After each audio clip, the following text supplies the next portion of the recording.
Umqeqeshi obambile weqembu labaneminyaka engaphansi kwengamashumi amabili uHelman Mkhalele ulindele omunye umdlalo onzima uma bebhekana neLesotho kuGroup B emqhudelwaneni weCOSAFA obanjelwe eZambia. Amajita azama ukuvikela isicoco sawo kanti kuzofanele ashaye iLesotho ukuze akhuphule amathuba okungena esigabeni esandulela owamanqamu. Leli qembu ladlala ngokulingana neMadagascar ngomgqibelo.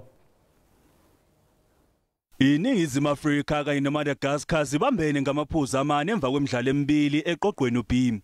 Amajita aguqisa iMauritius ngamagoli amahlanu eqandeni emidlalweni wokuvula, kwathi iMadagascar yathela uthuluni iLesotho ngamathathu eqandeni ngosuku olulodwa.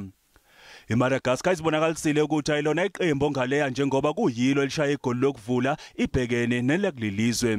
Amajita athwale kanzima izama ukubuya kuze kwawalungela emzuzwini yokugcina ithola igoli lokulinganisa.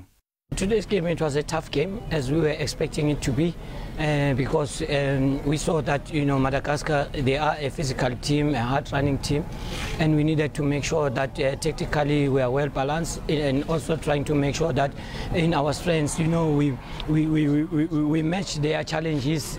Kusinjalo iMadagascar engazange ibambe iqhaza kulomqhudelwano nyakenye ikhombise ukudlondlobala. Emidlalweni wayo landelayo kufanele unqobe nakanjani iqhathwe neMauritius. We must focus on the match. I want my players to be already involved of what will happen in today's. We know that it will be a very difficult match.